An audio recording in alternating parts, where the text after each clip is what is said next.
Alright class, this is 7.4 potential difference and electric potential. So this is some neat stuff, I think. Electric potential energy is energy stored in an electric field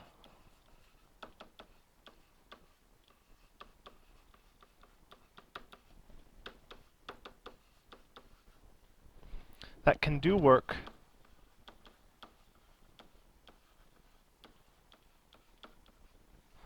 on a positive particle.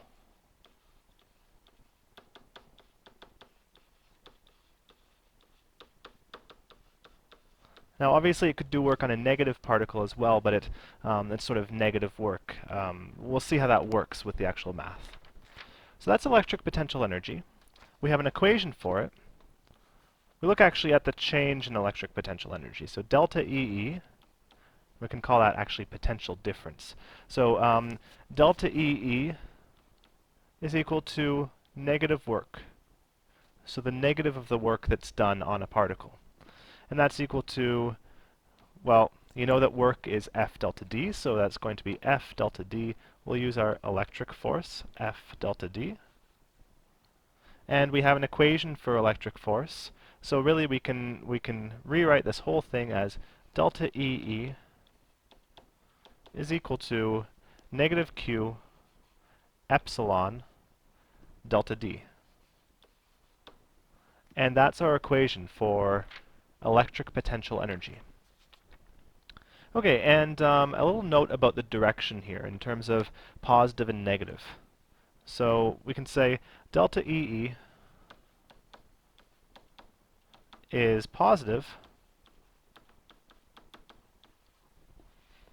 which means that energy is being stored. Energy is stored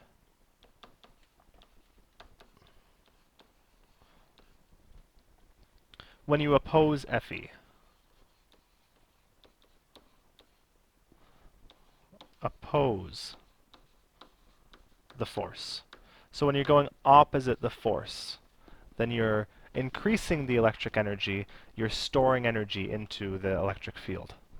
Okay, and just to explain a bit more what that means here, we can say, for instance, so positive charge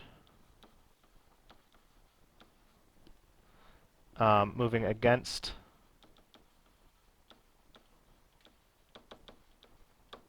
epsilon. So when a positive charge is moving against epsilon, you're doing positive work. You're storing energy into the system. And likewise, when you're doing a negative particle moving with epsilon. So that's the idea there, just of our positive and negative. It actually comes out in the math just fine. We don't need to worry too much about it. But the idea is that if we're fighting against the electric force, then we're storing that energy into the electric potential energy. Okay, hopefully that makes sense. We're fighting the force, we're pushing energy basically into the system. And when we let it go, then that energy is going to be released and it's going to be changed back into kinetic energy or that sort of thing. So we'll see some problems here. The first one says a charged particle moves from rest in a uniform electric field. For a proton, calculate the change in electric potential energy when the magnitude of the electric field is 250 newtons per coulomb. The starting position is 2.4 meters from the origin, and the final position is 3.9 meters from the origin. So we're traveling some distance there. We have our epsilon. We can work with this equation. Delta EE is equal to negative Q epsilon delta D. And so we've got negative. Our Q here is the charge on a proton, which you'll have on a formula sheet. This is 1.6 times 10 to the negative 19. Okay. And we multiply it by our field, 250 newtons per coulomb, and then our delta D. So 3.9 is the final, 2.4 is the initial. And this gives us a grand total of negative 6.0 times 10 to the negative 17 joules. Okay, and you can see again we have negative change in energy. It means we're losing electric potential energy because the proton is moving with the electric field. The electric field is positive, we're moving with it, so we're losing energy. Alright, we want to calculate change in electric potential energy for the electron in the same situation. So, exact same equation, delta EE is equal to negative Q epsilon delta D. And the only thing that changes here is that our Q becomes negative 1.6 times 10 to the negative 19 this time. We've got 250 and 3.9 minus 2.4. That's a minus sign there. Okay. And that gets us then positive 6.0 times 10 to the negative 17 joules. So that's the only difference there. And you can see that if we changed the direction of the field, or changed the direction that the object was moving, then the sign would flip again of whether we're gaining or losing energy. Now we want to use the law of conservation of energy to calculate the final speed of the proton in part A, assuming that the proton starts from rest.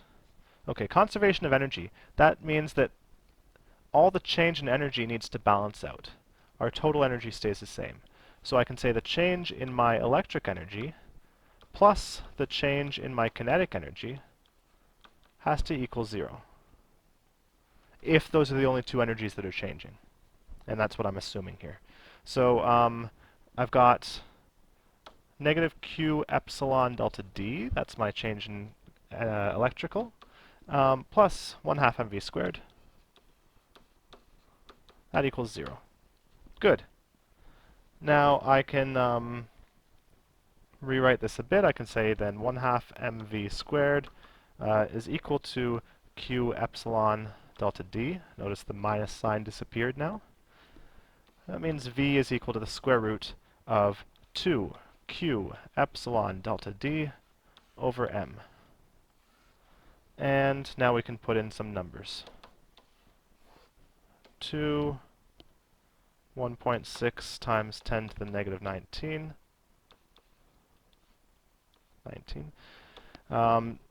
2Q epsilon, so 250. Our delta D was 1.5, and we'll divide that by the mass of the proton, 1.67 times 10 to the negative 27. And our answer gives us 2.7 times 10 to the 5 meters per second. So there we go. The proton started at rest and it's going at a pretty good speed there by the end. And we've got one more here. We want the initial speed of the electron in part B, assuming that its final speed has decreased to half of its initial speed. Okay, this is just like the last one, except doing a bit different math here in terms of what the velocities are. So now we have our kinetic energy, 1/2 m, and we have an initial speed now. So we have Vf squared minus Vi squared. That's the change in our kinetic energy, is equal to Q epsilon delta D. And we have that Vf is equal to 1/2 of Vi. So we can plug that in. We get 1/2 m, then Vf is 1/2 Vi squared minus Vi squared is equal to, well, I'm just going to expand this first and figure out what's going on here. So I still have 1/2 m, I have Vi squared in both of these, so I can pull out that Vi squared and then figure out what's going on in the brackets. I have 1/2 squared, that becomes 1/4, minus 1. Okay, and just to sort that all out now, we get that is equal to negative 3/8 m Vi squared. So that's our left side of the equation. Good. Now if I want to rearrange that, well, I have negative 3/8 mVi squared is equal to Q epsilon delta D. So that means that Vi is equal to the square root of negative 8/3 Q epsilon delta D over M. At this point, it's just a matter of putting the same numbers in. I'm not going to write that all out, I'll just say that the final answer we get here is 1.3 times 10 to the 7 meters per second. So you can see it's the same idea as the last problem, except just a bit of extra stuff with the initial speed. All right, on the next page, we have the next topic here, electric potential. So first page we said electric potential energy. Now we're just talking about electric potential, not electric potential energy. So this electric potential is the potential energy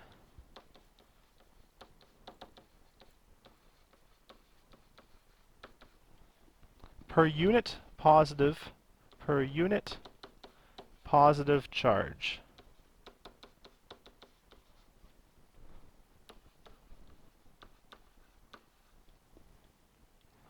For a point in an electric field. A point in an electric field.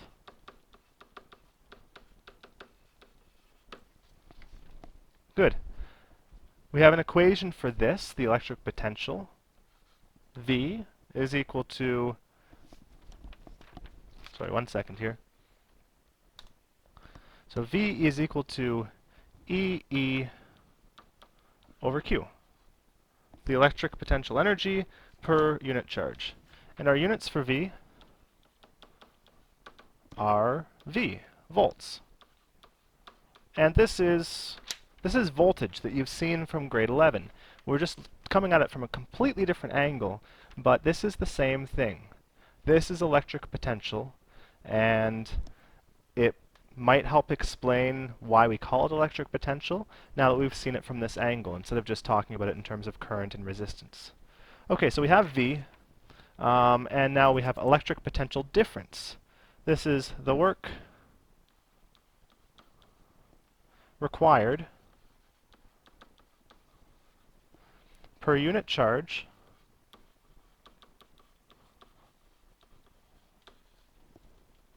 to move a positive charge in an electric field.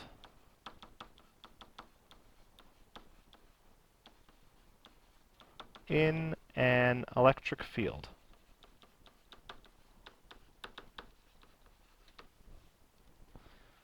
And we have an equation for this, of course. This is delta V is equal to delta EE over Q. Basically the same equation as above, but with some deltas thrown in there. Now, this is pretty useful. We'll see why. We can combine it with sort of the equation we had on the first side of the page here, the first part of the lesson, where we said, well, delta V, delta EE can become the negative work over Q, which is negative Q epsilon delta D over Q. And you see that the Q's cancel it out, and we get just negative epsilon delta D. And so that's our delta V, is equal to negative epsilon delta D, which we can rearrange as well one more time to say that epsilon, the electric field, is equal to the negative delta V over delta D. Great, so we have some pretty great relationships here now. And this is going to help us solve some cool problems. This one says, the cathode ray tubes in an old televisions use a uniform electric field to accelerate particles. Old televisions worked this way. They fired electrons at the screen. So it says, an electron leaves the negative plate of a cathode ray tube, or CRT, toward the positive plate. The electric potential difference between the plates is 1.5 times 10 to the 4 volts. Using conservation of energy, we want to calculate the final speed of the electron, assuming that it is initially at rest. The mass of an electron is 9.11 times 10 to the negative 31. Good. So we're going to use our delta V is equal to delta EE over Q. And we want to use this to solve for delta EE. This is equal to Q delta V.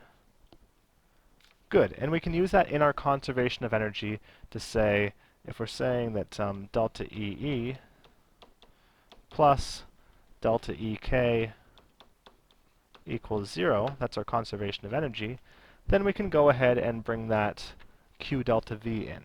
So we can say Q delta V is equal to negative 1/2 mv squared, which we can rearrange to solve for V. We get V is equal to the square root of negative 2 Q delta V over m. Good. We're told the electric potential difference, our delta V, and we have Q, we have m, so we can put in our numbers. We have negative 2 times negative 1.6 times 10 to the negative 19. That's our electron. Delta V was 1.5 times 10 to the 4. Divide by our mass, 9.11 times 10 to the negative 31. And this gives us 7.3 times 10 to the 7 meters per second. That's our final speed. Now we have, it says the two plates are 15 centimeters apart. We want to calculate the magnitude of the electric field. We have its speed, we have delta V, we have a few things that we can work with here. What we need the electric field, epsilon. That's equal to the negative delta V over delta D. So that's negative 1.5 times 10 to the 4 over 0.15, it's 15 centimeters. And we get negative 1.0 times 10 to the 5 volts per meter. And that's our electric field, epsilon. Now notice I wrote volts per meter. I mean, the units we could also write newtons per coulomb. They're both correct. But in this case, we've used delta V over delta D, volts over meters, so I think it makes sense to report that as volts per meter. You see that they're basically the same thing. Okay, so one more problem here. An electron moves horizontally with a speed of 1.6 times 10 to the 6 meters per second between two horizontal parallel plates. The plates have a length of 12.5 centimeters, and the electric field within the plates is 150 newtons per coulomb. We want to calculate the final velocity of an electron as it leaves the plates. So you can see it starts off going straight horizontally, and we're going to need to figure out how it's accelerating upwards. So first off, we need to pick a positive and negative direction. The picture actually gives that for us. They say that y is upwards, x is to the right. So it's accelerating upwards. Our epsilon is pointing downwards. So that's going to be important when we do our math here. So I get my acceleration in the y dimension. This is equal to F net over m. The net force on this electron is the electric force. So, and I said A is equal to F net over m. That's just F net equals ma. That's, again, this is a basic physics thing that we see all the time. So Fe over m is going to be our acceleration. Well, Fe we have is q epsilon.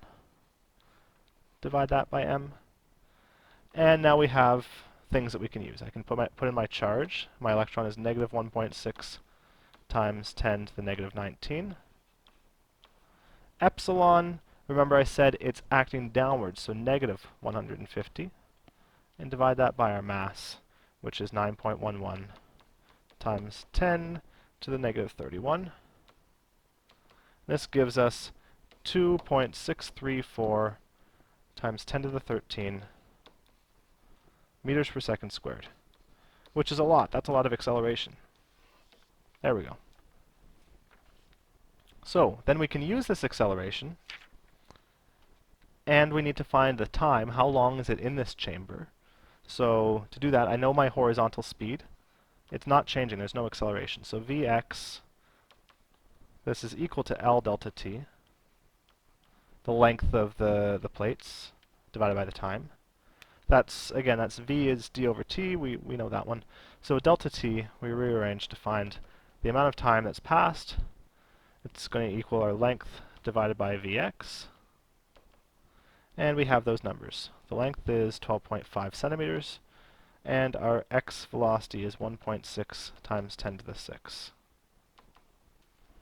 This gives us 7.812 times 10 to the negative 8 seconds. So we have our acceleration, we have our time. That means that we can get our final y velocity. It starts with no y velocity, right? It just is going horizontally to begin with. So Vfy, and now it's starting to look like your typical kinematics equation sort of thing. Well, there's no initial, so we can just say Vfy is equal to ay delta t. And then we can put in our numbers here, 2.634 times 10 to the 13 times 7.812 times 10 to the negative 8. And that gives us 2.058 times 10 to the 6 meters per second. Good. So that's our y velocity at the end. The x velocity is constant, so I can draw a little picture here. We have x was 1.6 times 10 to the 6, y is 2.1 times 10 to the 6, and this is going to be our Vf. We'll have some angle theta. Good. So Vf is equal to the square root of, here we go, we've got 1.6 times 10 to the 6 squared. Make sure you're getting those times 10 to the 6s and stuff in there. It can really change your number if you miss those. So plus 2.058 times 10 to the 6 squared. You also need to make sure you square those. We get a magnitude of 2.6 times 10 to the 6 meters per second. Good. And finally, we need to get our theta. Theta is equal to the tan inverse of, we have 2.058 divided by 1.6. I left the 10 to the 6s out because they cancel out in this case anyway. And this gives us 52 degrees.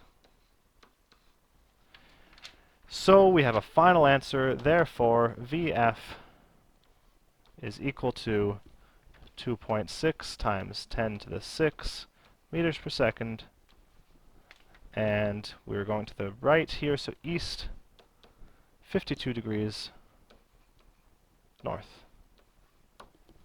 And there we go. That is the end. I hope you enjoy, and we'll see you in the next lesson.